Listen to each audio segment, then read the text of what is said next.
I still remember the first day I saw him. It was move-in day at Riverside University, August heat pressing down on everything like a weight. My parents had just left after helping me unpack, my mom crying the whole way to the parking lot, my dad pretending he wasn't getting emotional too. I was standing in my half of the dorm room, staring at the bare white walls and wondering what the hell I'd got myself into. That's when the door burst open. Sorry, I know I'm late. My flight got delayed and then the cab driver got lost and he stopped mid-sentence, seeing me for the first time, and I couldn't breathe. He was tall, maybe 6'1", with dark wavy hair that fell just past his ears, perpetually tousled like he'd just woken up. His eyes were this impossible shade of green, the kind you see in those enhanced photos online and think can't be real. He had an athlete's build, broad shoulders tapering to a narrow waist, and when he smiled, God, when he smiled, it was like the sun breaking through clouds. Hey, he said, extending his hand. I'm Jason Matthews, looks like we're roommates. Marcus, I managed, shaking his hand. His grip was firm, warm, Marcus Chen. Nice to meet you, Marcus. He dropped his duffel bag on the unclaimed bed. So, what's your major? English literature, you. Business, with a minor in sports management. I'm on the baseball team here, got a scholarship. There was no arrogance in the way he said it, just matter of fact. What about you? What do you do for fun? I hesitated. This was always the tricky part. I write stories mostly, and I'm hoping to join the campus literary magazine. That's awesome. I can barely string a sentence together in my essays. Maybe you can help me sometime. He grinned, and I felt my stomach flip. This was going to be a problem. See, I'd known I was gay since I was 14. It wasn't some dramatic revelation or crisis, I just knew. I'd come out to my parents at 16 and they'd been supportive, if a little awkward about it at first. But college was supposed to be a fresh start, a place where I could be myself without the weight of high school labels and whispered conversations. But my roommate couldn't be a gorgeous, seemingly straight guy who smiled at me like I was already his friend. Life had a cruel sense of humor. The first few weeks passed in a blur of orientation events, class schedules, and late-night conversations. Jason and I fell into an easy rhythm. He'd wake up at 6 for morning practices, trying to be quiet but always managing to knock something over. I'd stumble out of bed around 8, make coffee, and leave a cup for him on his desk for when he got back. We'd grab lunch together between classes, dinner at the dining hall with his baseball friends, and whoever I'd collected from my literature seminar. At night, we'd do homework at our respective desks, the room filled with the sound of his typing and my pen scratching across paper. How can you still write by hand? He asked one night, spinning around in his chair to face me. Don't your hands cramp? There's something about it, I said, not looking up from my notebook. The connection between thought and movement, it helps me think. You're such a writer, he teased, but his voice was warm. Read me something. I felt my face heat up. It's not ready, it's just a draft. Come on, Marcus, I want to hear what you're working on. I sighed, knowing he wouldn't let it go. Jason was persistent when he wanted something. Fine, but don't laugh. I would never. I cleared my throat and read him a passage from the short story I'd been working on, a piece about two strangers who meet on a train and share one perfect conversation, knowing they'll never see each other again. My voice wavered at first, but as I read, I lost myself in the words. When I finished, silence filled the room. Jason. That was beautiful, he said quietly. Seriously, Marcus, you have a gift. I looked up to find him watching me with an expression I couldn't quite read, something soft and intense at the same time. Thanks, I mumbled, closing my notebook. It's probably pretentious garbage. It's not, it's real, that's what makes it good. He turned back to his laptop. You're going to be a famous writer someday, and I'm going to tell everyone I knew you when. I smiled despite myself. And you're going to be a sports agent or something, making millions. God, I hope so, then I can hire you to write my biography. We laughed and the moment passed, but something had shifted, some invisible line had been crossed. I was falling for him and there wasn't a damn thing I could do about it. October arrived with a cascade of red and gold leaves and the first real cold snap. Jason had become the center of my universe without even trying. We'd established our own private world within the dorm room, inside jokes, shared playlists, a running competition of who could make the other laugh at the most inappropriate times. But I was careful, so careful. I never let my gaze linger too long. Never found excuses to touch him. Kept my feelings locked down tight, buried so deep I could almost convince myself they weren't there. Jason had a girlfriend back home, Emma, a pretty blonde he'd dated since junior year of high school. They were doing the long-distance thing, and he'd show me photos of her on his phone, talking about how much he missed her. It was torture, but I survived it. Until the night of the Halloween party. "Come on, Marcus, you have to come," Jason pleaded, already half-dressed in his costume, a baseball player, which was basically just his uniform. Creative he was not. "You can't spend Halloween in the room alone. I have a paper due Monday." "Which you've already finished because you're a nerd who works ahead." He threw a pillow at me. "Please, I don't want to go alone." "What about your baseball friends?" "They're great, but," he hesitated, "you're my best friend here, it won't be as fun without you." My best friend, the words warmed me and broke my heart at the same time. "Fine," I relented, "but I don't have a costume." "Just wear black and say you're a shadow or something. Come on, get dressed. The party starts in an hour." The party was at one of the off-campus houses, packed with students in various states of inebriation and costume creativity. Jason immediately got pulled into beer pong by his teammates, and I found a corner where I could observe and nurse the one beer I'd allow myself. I watched him laugh, completely in his element, surrounded by friends. He was so easy with people, so comfortable in his own skin, everything I wasn't. "He's cute." I turned to find a guy standing next to me, tall, dark-haired, dressed as a vampire. "What? Your friend, the baseball player, he's cute," the vampire smiled, "but not as cute as you. I'm Daniel." "Marcus," I shook his hand, surprised. "So Marcus, are you here with anyone?" Was this happening? Was a guy actually hitting on me? "Just my roommate, the one you were just calling cute." Daniel laughed. "Okay, I deserved that, but seriously, would you want to get out of here? There's a quieter party at my place. Better music, less chaos." I glanced over at Jason. He was in the middle of a heated beer pong match, completely absorbed. He wouldn't even notice I was gone. "Sure," I said, "why not?" We were halfway to the door when I heard Jason call my name. "Marcus, wait up." I turned. He was pushing through the crowd toward me, a concerned expression on his face. "Where are you going?" "Daniel invited me to another party. I'll see you back at the room later."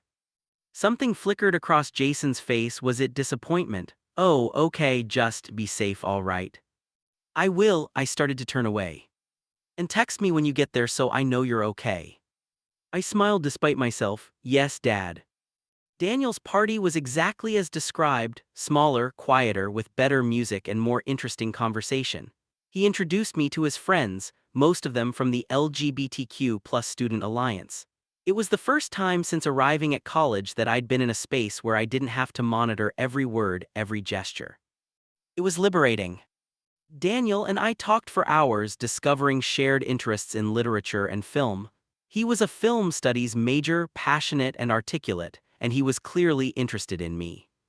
Around midnight, he leaned in close. "Want to see my favorite spot on campus?" We ended up on the roof of the arts building, the city lights spread out below us like stars that had fallen to earth. Daniel sat close, our shoulders touching, and I felt nothing.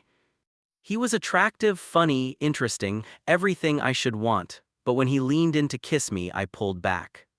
"I'm sorry," I said, "I can't." "It's okay," he smiled ruefully. "It's your roommate, isn't it, Jason?" "What? No, he's straight, he has a girlfriend." "Maybe. But the way he looked at you when you were leaving," Daniel shook his head. "I've seen that look before. That's not how straight guys with girlfriends look at their best friends." "You're wrong." "Am I?" He stood, offering me his hand. "Come on, I'll walk you back." We parted ways at my dorm building with a hug and an exchange of numbers. "If you ever get over your roommate," Daniel said, "call me." When I got back to the room, it was past 1 a.m. I expected Jason to be asleep, but he was sitting at his desk, still in his costume, staring at his laptop without really seeing it. "Hey," I said quietly, "you're up late." He spun around. "Marcus, how was the party?" "It was nice, quiet. How was yours?" "Fine, we won beer pong." He stood, shoving his hands in his pockets. "So Daniel seems cool." "He is." Are you going to see him again?" I studied Jason's face, trying to read the emotion there. "Maybe. Why?" No reason, I just want you to be happy, he smiled, but it didn't reach his eyes. I'm gonna take a shower. He grabbed his towel and left, and I stood there in the middle of the room, Daniel's words echoing in my head. That's not how straight guys with girlfriends look at their best friends. No, Daniel was wrong, he had to be right. November came with unexpected warmth, Indian summer stretching into the days before Thanksgiving break. Jason and I had settled into an even deeper rhythm, our friendship feeling like something that had existed for years rather than months. But there were moments, small, fleeting moments, that made me question everything. The way his hand would linger on my shoulder when he said goodnight. How he'd choose to study in our room rather than the library, even when I knew his teammates were there. The fact that he'd started asking my opinion on everything from what to wear to what to text Emma. Emma, his girlfriend, the one who called every night at 9 like clockwork. I was in the room one evening when she called. Jason put her on speaker while he got ready for bed, and I tried to focus on my reading. I miss you so much, Emma said, her voice tinny through the phone. Thanksgiving can't come soon enough. I miss you too, Jason replied, but even I could hear the distance in his voice. Jason, are we okay? You've seemed distracted lately. I'm fine, just stressed with midterms and practice. You tell me if something was wrong, right? A pause, of course. Okay, I love you. Another pause, longer this time. Love you too. When he hung up, he caught me watching him. What? He asked. Nothing. Marcus. I closed my book. Do you love her? He sat down on his bed, running his hands through his hair. That's a complicated question. Not really, it's pretty yes or no. We've been together for 2 years. She's amazing, smart, funny, beautiful. She's been my biggest supporter through everything. That's not what I asked. He looked at me, and in his eyes I saw confusion, maybe even fear. I don't know anymore, is that terrible? No, I said softly, it's honest. I just feel like I'm not the same person I was when we started dating. College has changed me. He stopped abruptly. I've what? Nothing, forget it, he stood. I'm going to take a walk, clear my head. He left, and I sat there with my heart pounding, his unfinished sentence hanging in the air like smoke. What had he been about to say? Jason came back from Thanksgiving break different. He was quieter, more withdrawn. He'd broken up with Emma, he told me one night while we were both avoiding homework. It had been mutual, they'd grown apart, it was for the best. All the usual phrases people use when a relationship ends without drama. But I saw the relief in his eyes, the weight that had been lifted. You okay? I asked. Yeah, actually, I feel like I can finally breathe, he smiled at me. That sounds terrible, doesn't it? No, it sounds like you made the right choice. December brought finals and the kind of stress that made everyone a little crazy. Jason and I studied together late into the night, fueled by coffee and vending machine snacks. Sometimes I'd look up from my notes to find him watching me, and he'd quickly look away, a faint blush coloring his cheeks. One night, delirious with exhaustion and too much caffeine, I made a joke that had him laughing so hard he fell off his chair. He laid on the floor, gasping for breath, and I leaned over to make sure he was okay. Our faces were inches apart. The laughter died, he looked up at me, and the expression in his eyes made my breath catch. It was raw, vulnerable, wanting. Marcus, he whispered. I pulled back, my heart racing. We should get some sleep, big exam tomorrow. Right, yeah, sleep. He got up, not meeting my eyes. Good night. Good night. I laid in bed that night, staring at the ceiling, listening to Jason's breathing across the room. Every instinct screamed that something had almost happened, that we'd teetered on the edge of something that couldn't be taken back. But Jason was straight. He'd had a girlfriend. The looks, the touches, the almost moments, I was reading into them, seeing what I wanted to see. Wasn't I? Winter break was torture. I went home to California, to my parents' house where everything was warm and familiar and utterly wrong because Jason wasn't there. We texted constantly, mundane updates about family gatherings and holiday movies, nothing of substance, but I clung to every message like a lifeline. On Christmas Eve, my phone rang at midnight. Jason's name lit up the screen. Hey, I answered, Merry Christmas. Merry Christmas, his voice was rough like he'd been crying. Sorry, I know it's late. It's fine, are you okay? Can I tell you something, and you promise not to judge me? My heart started pounding, of course. A long silence, then I can't stop thinking about you. The world tilted, what? I know it's crazy, you're my best friend and you're a guy and I've always been straight, but Marcus, I can't, his voice broke.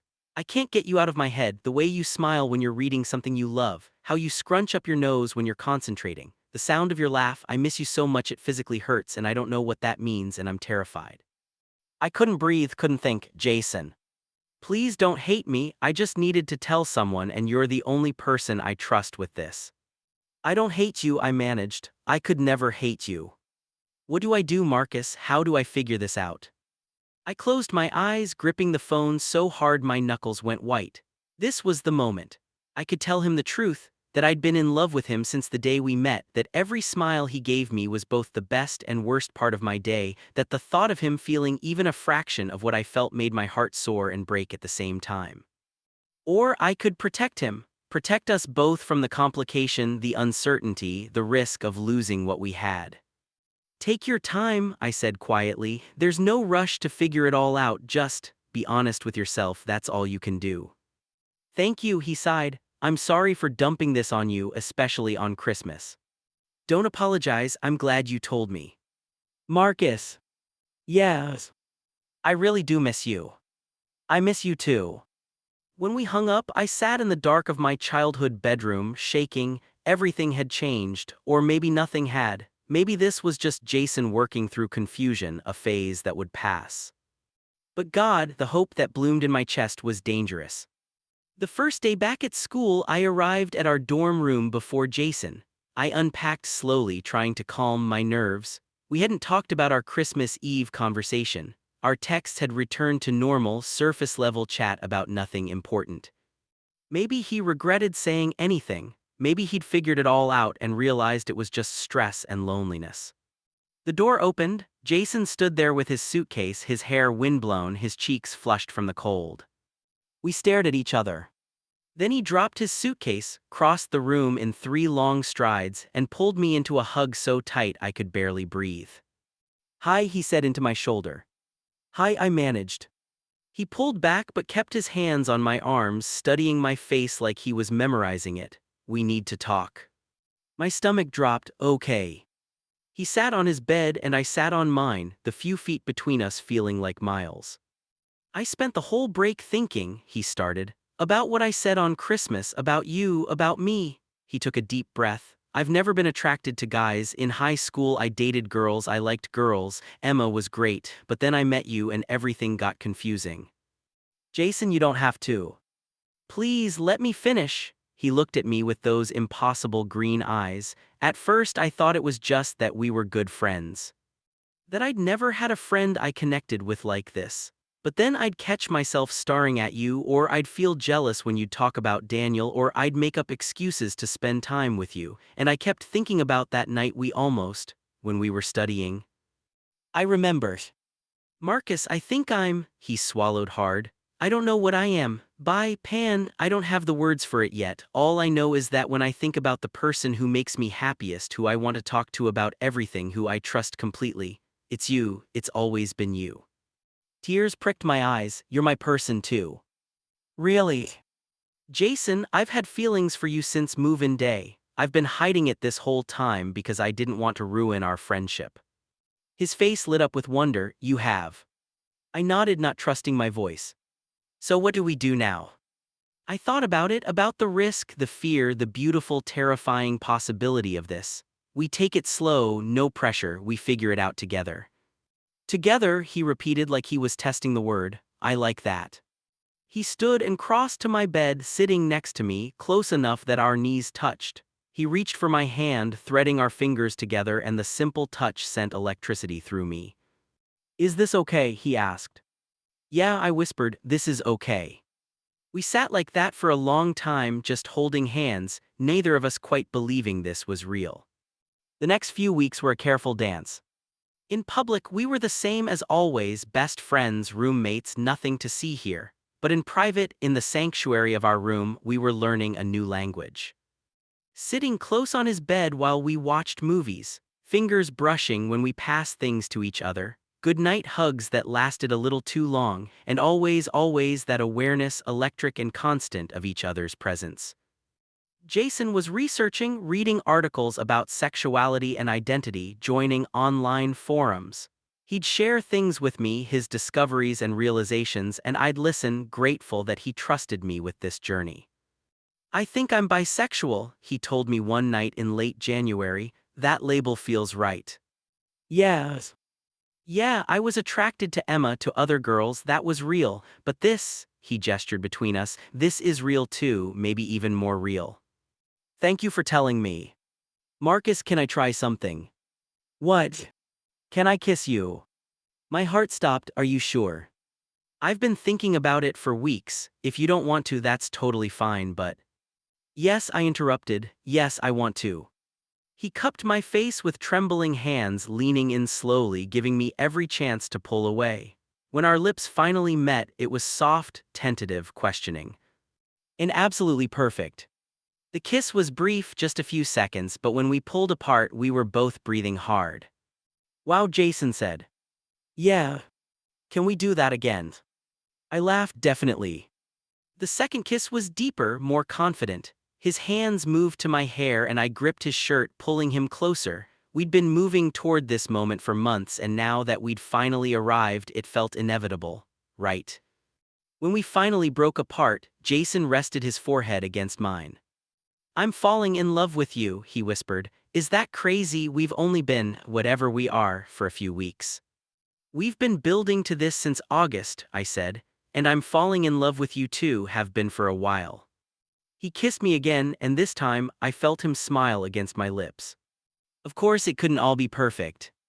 Jason struggled with coming out, not with the being bisexual part. He'd actually found peace with that relatively quickly, but with telling people. His baseball team was important to him and he worried about how they'd react. His parents were conservative, religious. He wasn't ready for that conversation. "Take your time," I told him again and again. "There's no rush." But it was hard, sneaking around, pretending to just be friends when his teammates were around, watching him date girls casually, maintaining the facade even though I knew he came home to me. "I'm sorry," he'd say after those nights. "I'm sorry I'm not braver." "You're brave enough, you're figuring this out." Still, it hurt. In March, Daniel, the guy from the Halloween party, joined our study group. He and I had stayed friendly, occasionally grabbing coffee, and I thought I'd been clear that I wasn't interested. But one night while Jason was at practice, Daniel stopped by our room. "Hey," he said when I opened the door, "I was wondering if you wanted to grab dinner tonight." "I can't, Jason and I have plans." "You and Jason always have plans." He stepped inside. "Marcus, I like you. I've liked you since October, and I know you're hung up on your roommate, but he's never going to." "Daniel, stop. I'm just trying to help you see. Jason and I are together." He blinked. "What?" "We've been together since January. I'm sorry I didn't tell you sooner, it's complicated." Together, like dating." "Yes." "But he's straight, he had a girlfriend." "He's bisexual, and we're keeping it quiet while he figures some things out, so I'd appreciate if you didn't say anything." Daniel looked hurt, then angry. "So you're what, his secret, his experiment?" "It's not like that." "That's exactly what it's like. Marcus, you deserve better than someone who's ashamed to be seen with you." "Get out." "I'm just—" "Get out, please." He left and I sat on my bed, his words echoing in my head. Was that what this was? Was I just making excuses for Jason, accepting less than I deserved?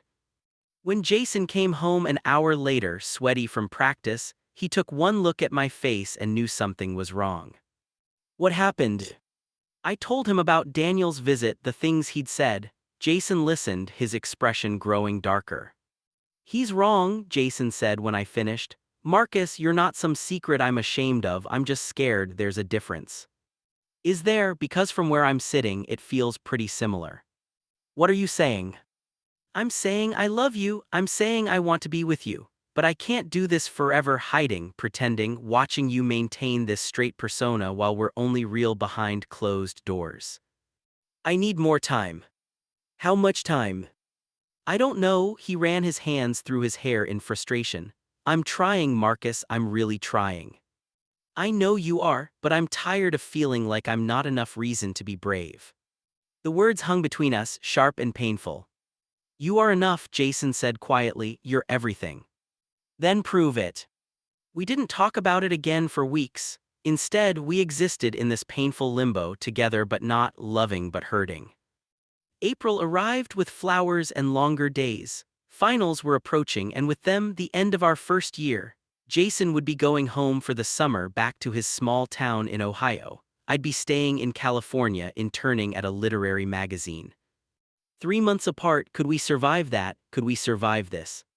One night, Jason came home from practice quieter than usual. He sat on his bed, staring at the floor. I told them, he said. I looked up from my laptop, told who what? My team, I told them I'm bisexual. My heart started racing. What happened? Connor, Connor, our pitcher, he made a joke about me checking out the guys in the locker room, and something in me just snapped. I was so tired of laughing along, of pretending to be someone I'm not. So I told him I'm bi, and yeah, sometimes I do find guys attractive, and he could either deal with it or not. Jason, I moved to sit next to him. What did he say? He looked shocked, then he said, cool man, just don't hit on me, and laughed. And then the whole team kind of shrugged and moved on, like it wasn't a big deal. That's amazing. Then I told them about you. Everything stopped. What did you say? He finally looked at me, and his eyes were bright with unshed tears. I told them I have a boyfriend, that we've been together for months, that you're the best thing that's ever happened to me, and I've been an idiot for hiding it. Jason. I'm done hiding, Marcus, I'm done being scared. You were right, you are enough reason to be brave, you're reason enough for anything. I kissed him, hard and desperate, pouring months of longing and frustration and love into it. When we broke apart, we were both crying. I love you, I said, so much. I love you too, he wiped his eyes, laughing at himself. God, when did I become such a sap? Around the same time you fell for an English major. Best decision I ever made. We spent that night tangled together in his bed, talking about everything and nothing. Making plans for the summer, video calls, visits, care packages, making promises we both intended to keep. As I drifted off to sleep in his arms, I felt something I hadn't felt in months: hope. The response from Jason's team had been overwhelmingly positive, but his parents were another story. He called them a week later, sitting at his desk while I sat on my bed, moral support in physical form. I could only hear his side of the conversation, but it was enough. Mom, Dad, I need to tell you something. I'm bisexual. No, it's not a phase. Yes, I'm sure. I have a boyfriend. His name is Marcus. He's my roommate. We've been together since January. The conversation lasted an hour. There were tears. I could hear his mother crying through the phone. His father's voice raised and angry, Jason's voice shaking but steady, refusing to back down. When he finally hung up, he looked destroyed. They want me to come home this summer, he said, to talk to their pastor. They think they can fix me. I went to him, wrapping my arms around him from behind. I'm so sorry. I told them no, I said I'm not broken, there's nothing to fix, and if they can't accept who I am, then, he took a shaky breath, then I guess we won't be talking for a while. Jason, you don't have to. Yes, I do. I'm not going to spend my life apologizing for loving you. Over the next few weeks, we became visible. We held hands walking across campus. We kissed goodbye before classes. We were just another couple, normal and unremarkable, and it was everything. There were stares, a few negative comments. One guy from Jason's team stopped talking to him, but mostly people didn't care. We were just two college kids in love. My parents flew out for a weekend in May. I told them about Jason over the phone, and while they'd had questions, they'd been supportive. When they met him in person, my mom hugged him for a solid minute. Take care of my boy, she told him. Always, he promised. We took them to our favorite restaurant, and I watched my parents watch us, the easy way we communicated, the casual touches, the inside jokes. On the drive back to the hotel, my dad said, he makes you happy. It wasn't a question, but I answered anyway. Yeah, Dad, he really does. We'd planned to spend the summer apart. Jason had a baseball internship in Arizona. I had my magazine job in California. It made sense logistically, gave us both space to grow independently. But the day I helped him pack his car, neither of us could stop crying. "It's just 3 months," he said, holding me in the parking lot while other students loaded their own cars around us. "We'll talk every day." I know I'm being ridiculous. "You're not," he pulled back to look at me. "I'm going to miss you every second." "Me too." We kissed, not caring who saw, and then he got in his car and drove away. I stood there until I couldn't see his taillights anymore. The summer was hard. We video called every night, falling asleep with our phones propped up so we could see each other. We sent care packages, me sending him books I thought he'd like, him sending me baseball cards with love notes written on the back. But we were growing too. I was thriving at the magazine, getting mentored by editors who saw potential in my writing.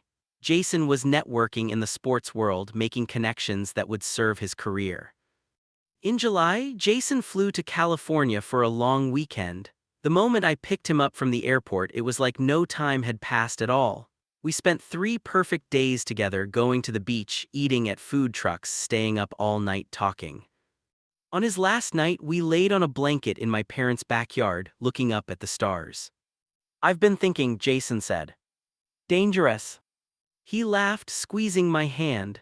"I want us to get our own apartment next year, off campus, just you and me." "Really?" "Really, I'm tired of thin dorm walls and nosy Raws. I want a place that's ours." "I'd like that." "Yes."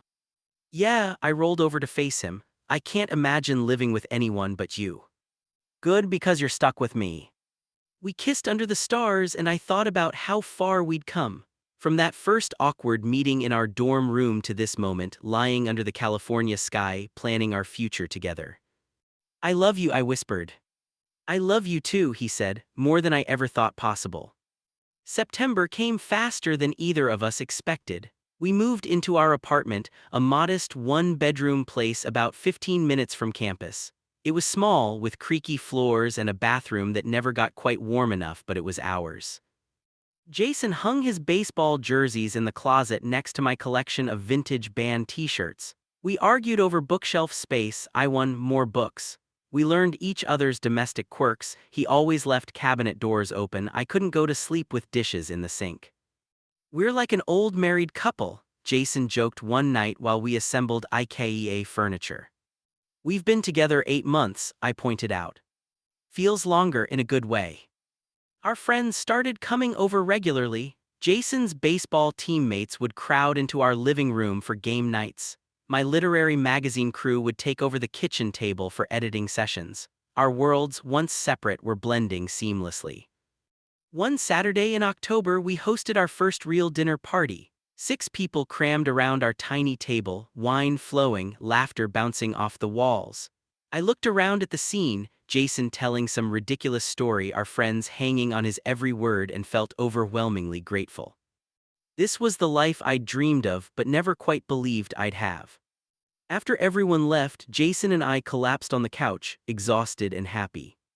"That was perfect," he said, pulling me against his chest. "You're a good host." "We're good hosts, team effort," he kissed the top of my head. "Marcus. Hem. Do you ever think about the future, like way in the future?" I turned to look at him. "Sometimes. Why?" "I was just thinking, I can't imagine it without you in it." "Is that crazy? We're only 20. "It's not crazy," I traced patterns on his arm. "I think about it too, where we'll be in 5 years, 10 years. And you're always there." He smiled, that brilliant sun breaking through clouds smile I'd fallen for. "Good, because I'm not going anywhere." In November, Jason's parents called. It had been 6 months since he'd come out to them, 6 months of radio silence except for terse text messages on holidays. But his mom's voice on the phone was different this time, softer, hesitant. "Your father and I have been talking," she said. "We want to see you for Thanksgiving, both of you." Jason nearly dropped his phone. "Both of us, you mean Marcus?" "Yes, if he's important to you, then we should meet him properly." After he hung up, Jason stared at the wall for a solid 5 minutes. "So," I ventured, "your parents want to meet me." "Yeah. How do you feel about that?" Terrified, hopeful, confused, he looked at me. "Will you go? I know it's asking a lot." Of course I'll go, we're in this together, remember. The 2 weeks leading up to Thanksgiving were tense. Jason called his mom several times trying to gauge the situation. Were they really okay with this, or was it some kind of intervention? She says they've been going to therapy, Jason told me, working through their feelings about it all. She sounds genuine. But you're not sure. I want to believe her, but I'm scared of getting my hopes up. We flew to Ohio the day before Thanksgiving. Jason's childhood home was a modest ranch house in a quiet suburb, American flag in the front yard, basketball hoop over the garage. His mom answered the door before we could knock. She looked like an older, feminine version of Jason, same green eyes, same smile lines. "Jason," she said, and then she was hugging him, crying into his shoulder. "I've missed you so much." When she pulled back, she turned to me. "You must be Marcus." "Yes, ma'am, it's nice to meet you." She studied my face for a long moment and I braced myself for judgment. Instead, she pulled me into a hug too. "Thank you for making my son happy," she whispered. Jason's father was harder to read. He shook my hand firmly, said welcome, and then retreated to his study. But at dinner that night, he asked me about my writing, about my family, about my plans after graduation. Real questions, genuinely curious. "Marcus is going to be a published author someday," Jason said proudly. "He's already had 2 short stories accepted by literary journals." "That's impressive," Mr. Matthews said. "Jason tells us you're very talented." "Jason talks about me every time we speak," Mrs. Matthews smiled. "It's always Marcus said this or Marcus thinks that. You've clearly made quite an impression." I felt Jason's hand find mine under the table, squeezing gently. That night, lying in the guest room separate from Jason's childhood room, some boundaries still existed. I heard a soft knock on the door. "Come in." Jason slipped inside, closing the door quietly behind him. "Can't sleep." "Yeah. Your parents are being really great, I'm just processing." He sat on the edge of the bed. "My mom pulled me aside earlier. She apologized for how they reacted initially. She said they were scared, that it challenged everything they thought they knew. But they've been educating themselves, reading books, talking to other parents of LGBTQ kids." "That's amazing, Jason." "She said she'd rather have a relationship with us than stick to old prejudices, that love is more important than being right." His voice cracked. I never thought I'd hear her say that. I pulled him down next to me, and we held each other in the darkness. "Your mom's brave," I said. "So are you, coming here, meeting them, dealing with all this. Told you we're in this together." Winter break came and went in a blur of family gatherings and quiet moments. Jason's parents invited us back for Christmas, and my parents flew to Ohio to meet them. Watching our mothers bond over photo albums and our fathers discuss sports was surreal and wonderful. "Look at our boys," my mom said, showing Mrs. Matthews a picture from my high school graduation. "So grown up now." "They're good for each other," Mrs. Matthews replied. "I can see it in how Jason looks at Marcus. He's found something real." Back at school in January, we settled into the rhythm of sophomore year. Jason was being scouted by minor league teams, his future in professional baseball looking increasingly likely. I was working on my first novel, a sprawling coming-of-age story that my creative writing professor said showed promise. We were building our lives together but also independently. Learning that love didn't mean losing yourself, it meant having someone who supported you in becoming more yourself. But with growth came challenges. Jason's practice schedule intensified. He'd leave before dawn, come home exhausted, barely able to stay awake through dinner. I was spending long hours at the campus writing center, tutoring and working on my manuscript. Some nights we'd fall into bed without really talking, 2 ships passing in the dark. "I miss you," I said one night in late February. "Even when you're right here, I miss you." Jason looked up from his playbook, guilt crossing his features. "I know, I'm sorry, this season is just." "I'm not blaming you, I'm just saying it out loud that I miss us." He closed the playbook, giving me his full attention. "What do? We make time real time like we used to." "Okay, how about this? Every Sunday, no matter what, we do something together. No phones, no work, no baseball, no writing, just us." "I like that." And we have dinner together every night, even if it's just takeout for 20 minutes before one of us has to leave again. Deal. We shook on it and then he pulled me into his lap, kissing me until I forgot what we'd been worried about. Our Sundays became sacred. We'd explore the city, finding hidden coffee shops and used bookstores. We'd cook elaborate meals together, making a mess of the kitchen. We'd drive out to the countryside and just talk about everything and nothing. Those Sundays saved us. In March, Jason got the call he'd been waiting for. The Atlanta Braves wanted him for their minor league system. It wasn't the majors, but it was a foot in the door, a real shot at his dream. The catch, he'd have to move to Georgia right after graduation. He told me the news with tears in his eyes, joy and fear mixing together. "This is everything I've wanted," he said, "but Marcus, Georgia is so far from here, from you." We were sitting on our couch, the acceptance letter on the coffee table between us like a live grenade. "You have to take it," I said, even though the words felt like swallowing glass. "Come with me." I blinked. "What?" "Come to Georgia, we'll find an apartment in Atlanta. You can write anywhere, you don't need to be in California. Please, Marcus, I can't do this without you." "Jason, I got accepted to the MFA program here. It's fully funded. It's everything I've been working toward." "I know, and I'm an asshole for even asking, but you're asking anyway." He took my hands. "I love you. I want to build a life with you, and I know that's scary and we're young and maybe we're crazy, but I can't imagine doing any of this without you next to me." I pulled away, standing up, needing space to think. This was huge. This was my entire future, my carefully laid plans, everything I'd worked for. But it was also Jason. Jason who made me laugh until I cried. Jason who read my terrible first drafts and told me they were brilliant. Jason who'd braved coming out to his conservative parents because he loved me that much. "Can I think about it?" I asked. "Of course, take all the time you need." I spent the next week in turmoil. I talked to my parents, my professors, my friends. Everyone had opinions. "Follow your heart," my mom said. "Don't give up your dreams for a boy," my creative writing professor warned. "Do what makes you happy," my best friend from the literary magazine advised. Daniel, who I'd remained friendly with despite the awkwardness, met me for coffee. "Are you asking my permission?" he asked after I explained the situation. "No, I'm asking for perspective. You were right about me and Jason back at the beginning, maybe you're right about this too." He stirred his coffee thoughtfully. "Marcus, I think you're asking the wrong question. It's not should I give up my dreams for Jason, it's what are my actual dreams? Is it the MFA program specifically, or is it being a writer, because you can be a writer anywhere? But the program is one path, not the only path." He leaned forward.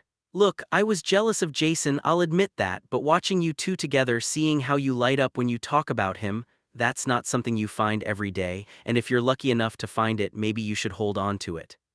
"You really think that?" "I think you're going to regret it either way, stay or go. The question is which regret you can live with."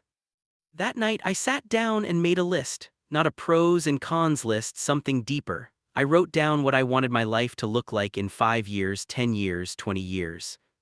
Every scenario included Jason. The MFA program was prestigious, would open doors, would make my career easier. But it wasn't the only way to become a writer. I could write in Georgia. I could take online classes, join writing groups, submit to journals and publishers from anywhere. What I couldn't do was find another Jason. I found him in the bedroom packing for a weekend series against USC. He looked up when I entered, hope and fear warring on his face. "I've made a decision," I said.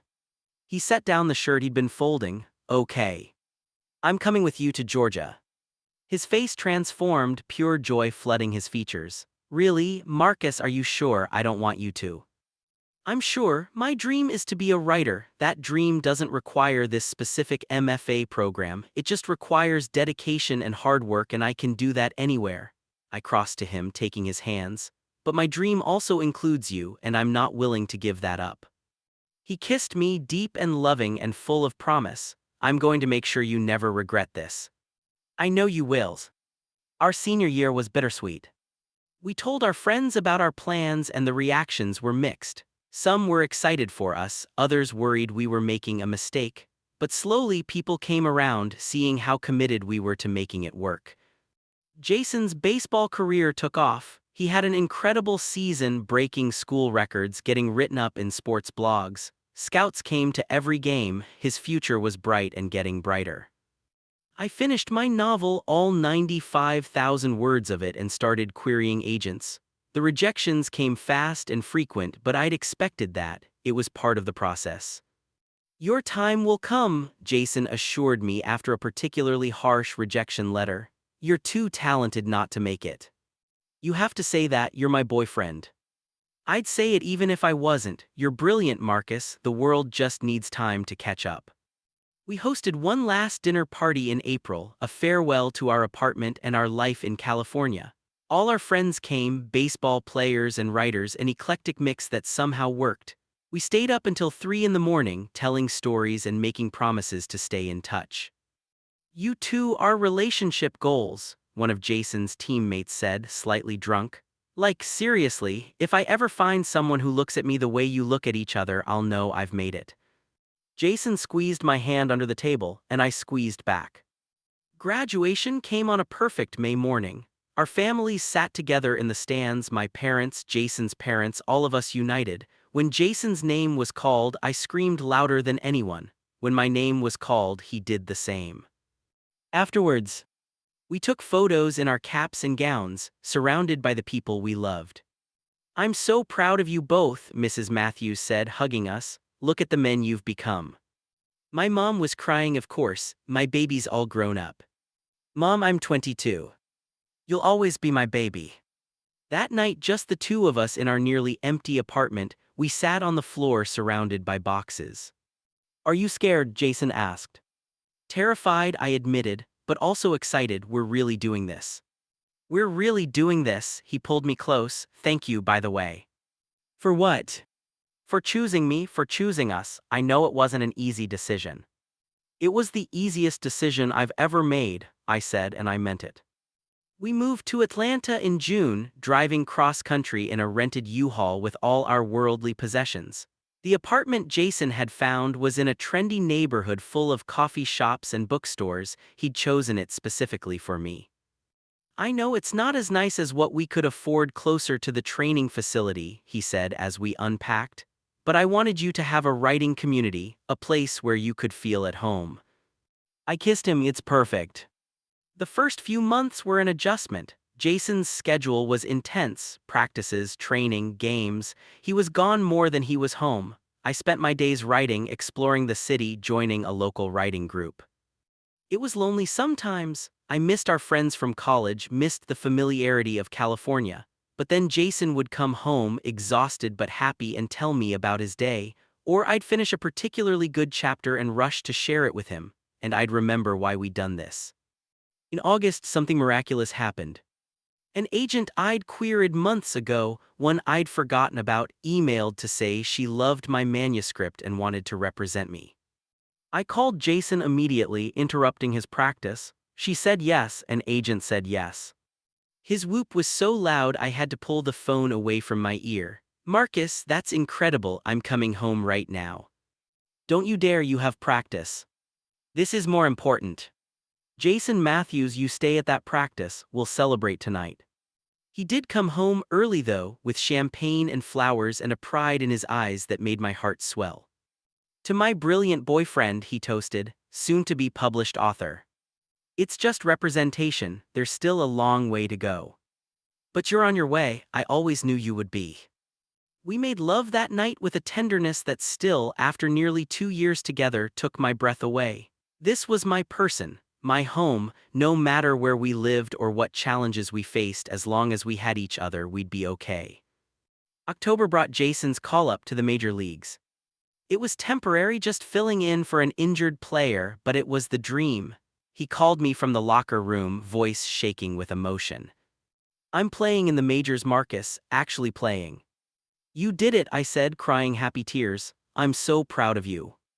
His first game, I was in the stands wearing his jersey, screaming myself hoarse. He went 2 for 4 with an RBI, and when he looked up at me after his first major league hit, the smile on his face was pure joy. After the game, reporters wanted to interview him. He answered their questions about his performance, his training, his future, and then someone asked if he had family in the stands. "My boyfriend's here," Jason said casually, like it was the most natural thing in the world. "He's my biggest supporter." There was a pause, then "Your boyfriend?" "Yeah, Marcus, we've been together since college." He looked directly into the camera. "Couldn't have done any of this without him." The interview went viral. By the next morning, Jason's coming out was all over social media. Some responses were supportive, celebrating his honesty. Others were cruel, saying horrible things I won't repeat. I found him on our balcony, staring at his phone with a stricken expression. "Hey," I said softly, "put the phone down. Did you see what they're saying?" "Doesn't matter." "How can you say that? They're calling us." "I know, but Jason, you also have thousands of people supporting you, LGBTQ kids who now have a role model, people who are inspired by your courage." I took the phone from him, setting it aside.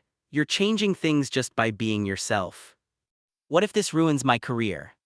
"Then we'll figure it out together." I cupped his face. "But I don't think it will. You're too good, too talented. They need you more than you need them." Over the next few days, the narrative shifted. Major sports figures came out in support of Jason. His teammates posted photos with him, making clear he was valued and accepted. The team released a statement celebrating diversity. And then Jason got a call from GLAAD, asking if he'd be willing to speak at their upcoming event. "They want me to be a spokesperson," he said, stunned, "for LGBTQ athletes." "What do you want to do?" I think I want to say yes. If my story can help even one kid feel less alone, it's worth it." Watching him speak at that event, sharing our story with authenticity and grace, I fell in love with him all over again. He talked about fear and courage, about finding love in unexpected places, about the importance of being true to yourself. "My boyfriend taught me that," he said, looking right at me in the audience. "He showed me that love isn't about fitting into someone else's expectations. It's about finding someone who sees you, really sees you, and loves what they find." The applause was deafening. In January, my agent called with news that changed everything. "Penguin Random House wants to buy your book, 3-book deal, 6 figures." I actually dropped the phone. When I called Jason, he was in the middle of spring training. "I need to tell you something, but you have to promise not to leave practice." "Marcus, you're scaring me." "I got a book deal, a 3-book deal with Penguin." Silence, then "I'm coming home." "Jason, no." "Marcus, the love of my life just sold a book, I'm coming home." He showed up an hour later with the entire team in tow. They'd convinced the coach to give them the rest of the day off to celebrate. Our tiny apartment filled with baseball players, all of them congratulating me, asking about the book, treating me like I'd just hit a grand slam. "Speech," someone shouted. "I'm not giving a speech," I protested. "Speech, speech, speech." Jason pulled me close, whispering in my ear, "They love you, let them celebrate you." So I did. I thanked them for their support, for accepting Jason and me, for being the kind of teammates who showed up for each other. My voice cracked when I said, "You've made Atlanta feel like home." Later, after everyone had left and we were cleaning up plastic cups and pizza boxes, Jason pulled me onto the couch. "Do you ever think about how far we've come?" he asked. "All the time. Remember when we were terrified freshmen, trying to figure out our lives? Remember when you were convinced you were straight?" He laughed. "God, I was so clueless. How did you put up with me?" "Because even then, I knew you were worth it." He kissed me slow and deep. "I want to marry you someday, is that crazy?" My heart stopped. "What?" "Not now, we're still young, still figuring things out. But someday, when the time is right, I want you to be my husband."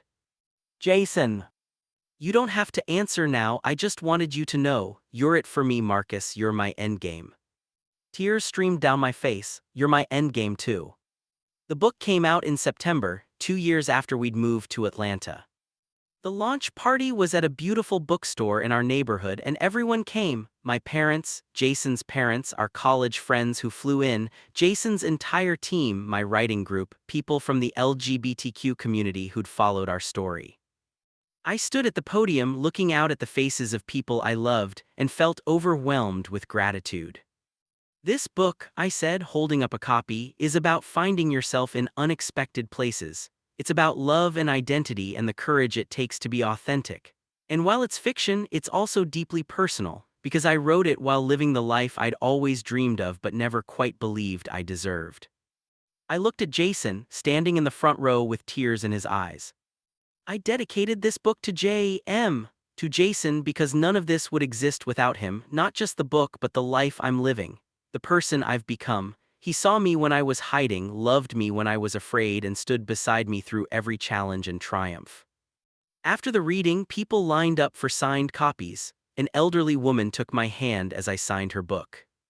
"My grandson came out last year," she said. "He was so scared, but then he saw you and Jason on TV, saw how happy you are, and it gave him hope. I wanted to thank you for that." Yeah. I had to wipe my eyes before I could respond. "Thank you for telling me that, it means everything." Jason had become an advocate in the sports world, speaking at high schools and colleges about acceptance and diversity. He'd started a foundation supporting LGBTQ youth in athletics. His career was thriving. He was now a starting outfielder for the Braves with endorsement deals and a bright future. But more importantly, he was happy. We were happy. We'd moved into a house, a real house with a yard and a guest room and an office where I could write. We'd adopted a dog, a golden retriever mix named Scout. We hosted Thanksgiving and had game nights and lived the beautifully ordinary life we'd built together. It happened on a random Tuesday in November. We were at home, nothing special planned. I was working on my second novel, Jason was reviewing game footage. Scout was sprawled across both our feet. Jason suddenly stood up. "Let's go for a walk. Now it's almost dark. So come on." There was something in his voice, nervous energy, barely contained excitement. I saved my document and followed him outside. We walked to the park near our house, the same park we'd come to hundreds of times. But instead of our usual loop, Jason led me to a bench overlooking a small pond. "Sit with me," he asked. "Jason, what's going on?" "Just sit, please." I sat, he took my hands, and I realized he was shaking. "Marcus Chen," he began, and oh God, was this happening? "4 years ago, you were assigned as my college roommate. Random chance, nothing more. I was this straight baseball player who thought he had life figured out. And you were this beautiful, brilliant writer who turned my entire world upside down." "Jason." "Let me finish, please." He squeezed my hands. "You taught me that love isn't about fitting into boxes or meeting expectations. You showed me what courage looks like, the real kind, the quiet kind, the kind that chooses authenticity over comfort every single day. You've supported my dreams while building your own. You've loved me through my mistakes and fears and growth." He slid off the bench onto one knee. I couldn't breathe. "I told you 2 years ago that you're my endgame. That hasn't changed. If anything, I'm more certain now than ever. Marcus, you're my home, my best friend, my inspiration, my love." He pulled out a ring, simple, elegant, perfect. "Will you marry me?" "Yes," I gasped through tears. "Yes, yes, 1,000 times yes." He slid the ring onto my finger, and then he was kissing me, and I was crying, and people in the park were applauding. And Scout was barking excitedly, even though I hadn't realized Jason had brought him along. "You planned this," I accused between kisses. "For months, I've been carrying that ring everywhere, waiting for the perfect moment." "This is a random Tuesday." "I know, but I woke up this morning and realized every moment with you is perfect. Why wait?" I laughed, pulling him close. "You're ridiculous. You're marrying me anyway." I really am." We got married the following June, on the anniversary of our college graduation. It was a small ceremony, just family and close friends in the backyard of our house. My dad walked me down the makeshift aisle. Jason's best man was his teammate and best friend from the Braves. My maid of honor was my college roommate from sophomore year after Jason and I had moved in together. Jason cried the moment he saw me. I'd chosen a simple gray suit, nothing fancy, but the way he looked at me made me feel like the most beautiful person in the world. We'd written our own vows. "Marcus," Jason said, voice shaking, "when I met you, I didn't know I was looking for anything. I thought my life was on a set path, everything planned out. But you showed me that the best things in life are the ones you never see coming. You challenged me, changed me, made me braver than I ever thought I could be. Today, I promise to spend the rest of my life making you as happy as you've made me. to support your dreams the way you've supported mine. To laugh with you, cry with you, and build a life so full of love that we can't contain it. I wiped my eyes, trying to compose myself enough to recite my own vows. Jason, you were supposed to be just my college roommate, a temporary person in my temporary dorm room. Instead, you became my everything. You really saw me before I even knew how to see myself. You made me believe that I deserved the kind of love I'd only written about in stories. Today I promise to be your safe place, your biggest fan, your partner in all things. To love you not despite your flaws, but because of them. To build a life with you that's even better than anything I could write. When the officiant pronounced us married, Jason dipped me dramatically, kissing me while our guests erupted in applause and laughter. The reception was perfect chaos, dancing, toasts that made us laugh and cry, Jason's teammates teaching my parents the latest dance trends.